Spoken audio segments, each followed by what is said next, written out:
course. So our review focused on the state of the field right now in terms of where cerebrospinal fluid or CSF biomarkers are at for patients with brain tumors, including both patients with gliomas and then also brain metastases, as well as other tumor subtypes. There's other really great reviews that have already been done on CSF as a biomarker source for patients with brain tumors.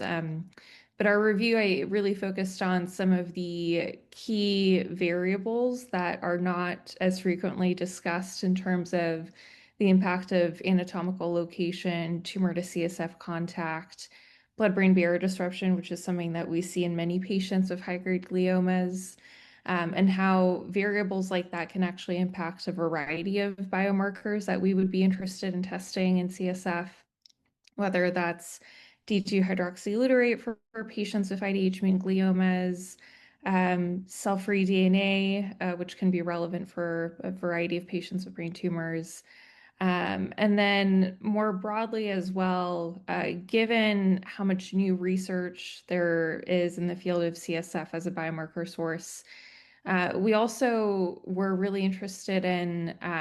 conveying the opportunities associated with that as liquid biopsy source in terms of how it can be integrated with plasma also as a liquid biopsy source, how to think about integrating CSF into our clinical trials and standard of care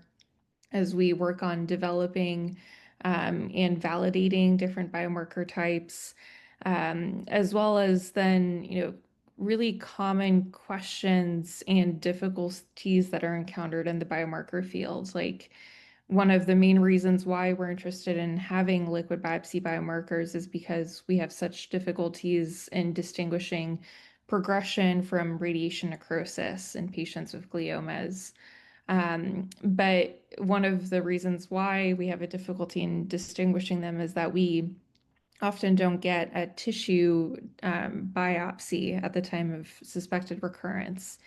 So if we're using a biomarker to be able to differentiate progression from radiation necrosis, what do we use as a gold standard when we're often not getting tissue? So some, considerations like that of as liquid biopsies gain more and more traction in the field,